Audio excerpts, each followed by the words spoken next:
10 news కి స్వాగతం. గుంటూరు జిల్లాలోని తోళ్లూరు మండలం ఉద్దరంరాయనిపాలెంలో ఈ కూటమి ప్రభుత్వం అక్రమ కేసులు బనాయించి మాజీ ఎంపీ నందిగామ సురేష్ అన్నగారిని ఇబ్బందులకు గురి చేశారని ఆవేదన వ్యక్తం చేస్తూ నందిగామ సురేష్ అన్నగారిని ఆయన నివాసంలో కలిసి బాపట్ల జిల్లా వైఎస్ఆర్ కాంగ్రెస్ పార్టీ దివ్యాంగుల విభాగ అధ్యక్షులు చల్లా రామయ్య బాధను తెలియజేశారు. ఈ సందర్భంగా చల్లా రామయ్య మాట్లాడుతూ ఈ కూటమి ప్రభుత్వం పేద ప్రజలకు ఇచ్చిన హామీ పథకాలను అమలు చేయకుండా తప్పుడు కేసులు పెట్టి అరెస్టులు చేయడం దారుణమని ఆగ్రహాన్ని వ్యక్తం చేశారు. ఇవన్నీ ప్రజలు గమనిస్తున్నారని చల్లా రామయ్య తెలిపారు. అలాగే బాపట్ల జిల్లా వైఎస్ఆర్ కాంగ్రెస్ పార్టీ ప్రధాన కార్యదర్శి కె అంజనీ ప్రసాద్ రెడ్డి మరియు అక్కల కృష్ణారెడ్డి, అంగలకుదు శ్రీకాంత్ తదితరులు పాల్గొన్నారు.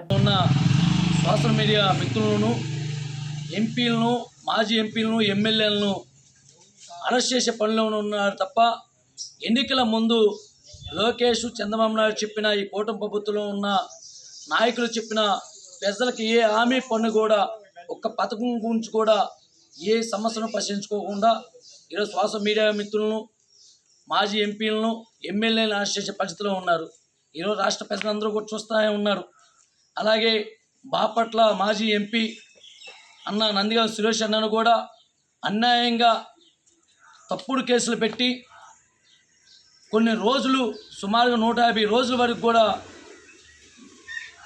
జైల్లో పెడతామనేది ఇది రాష్ట్ర ప్రజలందరూ కూడా చూస్తున్న పరిస్థితి. ఈ విషయంలో రాష్ట్రంలో ఉన్న ప్రజలు కావచ్చు, వైఎస్ఆర్ కాంగ్రెస్ పార్టీ కార్యకర్తలు, నాయకులందరూ ఖండిస్తున్నాం కూడా ఈ కూటమి ప్రభుత్వాన్ని.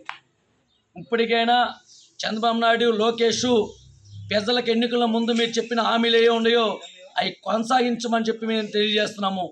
మా వైఎస్ఆర్ కాంగ్రెస్ పార్టీలో ఉన్న సోషల్ మీడియా మిత్రులను, మా పార్టీ నాయకులను ఏ విధానంగా మీ రెడ్ బుక్ని మా ఒక నాయకత్వం మీ రెడ్ బుక్లో రాజకీయాలు ఎలా చేస్తున్నారో దీన్ని రాష్ట్ర ప్రజలందరూ ఖండిస్తున్న పరిస్థితి. ఈరోజు మేమందరం కూడా గౌరవనీయులైన మాజీ ఎంపీ నందిగామ సురేష్ అన్నగారిని కలుతానికి వచ్చాం. అన్నగారు కూడా మంచి ఆరోగ్యంగా ఉండాలని కోరుకున్నాం. రాబోయే రోజుల్లో వైఎస్ఆర్ కాంగ్రెస్ పార్టీలో మళ్ళీ అన్న ఒక నాయకుడిగా అందరిలో కలిసిపోయి పార్టీని మళ్ళీ 2029లో మళ్ళీ జగనన్న ముఖ్యమంత్రి చేసుకున్న కొరకు ఎంపీ నందిగామ సురేష్ అన్న అంట రాష్ట్రంలో ఉన్న యువత, అన్న అభిమానులు అందరం కూడా మేము సిద్ధంగా ఉన్నామని చెప్పి తెలియజేస్తున్నాము.